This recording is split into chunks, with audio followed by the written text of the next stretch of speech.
Urban नक्षल हे ते असे विषय आता महासभागृहात येताना दिसत आहेत. म्हणजे लॉ अँड ऑर्डरची परिस्थिती इतकी गंभीर असताना आपण महाराष्ट्रामध्ये एक वेगळं वातावरण तयार करू इच्छितात.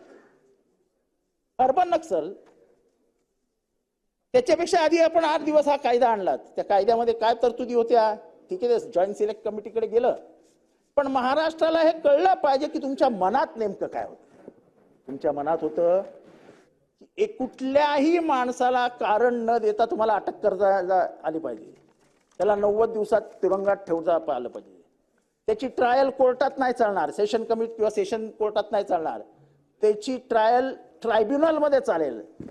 मी तुम्हाला आठवण करून देतो की 1919 मध्ये रॉवलॅट ऍक्ट आलेला, हा तत्कालीन ब्रिटिशनी आणलेला होता. हा असाच सेम ह्या कायद्यातील तरतुदी आणि त्या कायद्यातल्या तरतुदीमध्ये काही फरक नाही. अध्यक्ष महोदय तेव्हा लाला लजपतराय उभे राहिले, त्यांनी त्याला विरोध केला रॉवलॅट ऍक्टला, त्याच्यातनं जालियनवाला बागचं हत्याकांड घडलं आणि जनरल डायरने ते घडवलं. कालांतराने जनरल डायर देखील मारला गेला. भारतीयांच्या रक्तात आजही लाला लजपतरायचंच खून आहे, रक्त आहे.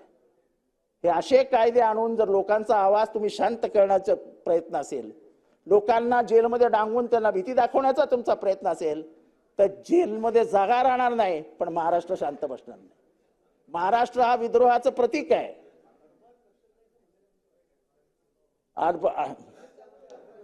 साहेब आपण बोलूया ह्याच्यावर मी बोलतो ना, माझं हे संपू द्या, ह्याच्यावर माझं उत्तर देतो ना, मी लगेच उत्तर देतो, मला लगेच उत्तर देतो. अध्यक्ष महोदय, सगळ्याला माझा प्रश्न एवढाच आहे, अर्बन नक्षल आहे की नाही हे मला माहित नाही. एक मिनिट विचारतो ना, मी एक मिनिट विचारतो ना, तुम्ही रोना विलियम्सची केस अभ्यास केला हो का साहेब? रोना विलियम्सच्या केस आहे.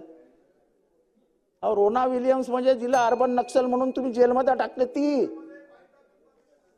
अध्यक्ष महोदय, त्या रोना विलियम्सच्या कॉम्प्युटरमध्ये हॅक करून कागदपत्र घुसवली गेलं असं समोर आलं. साहेब नको त्या विषयाला हात घालू नका.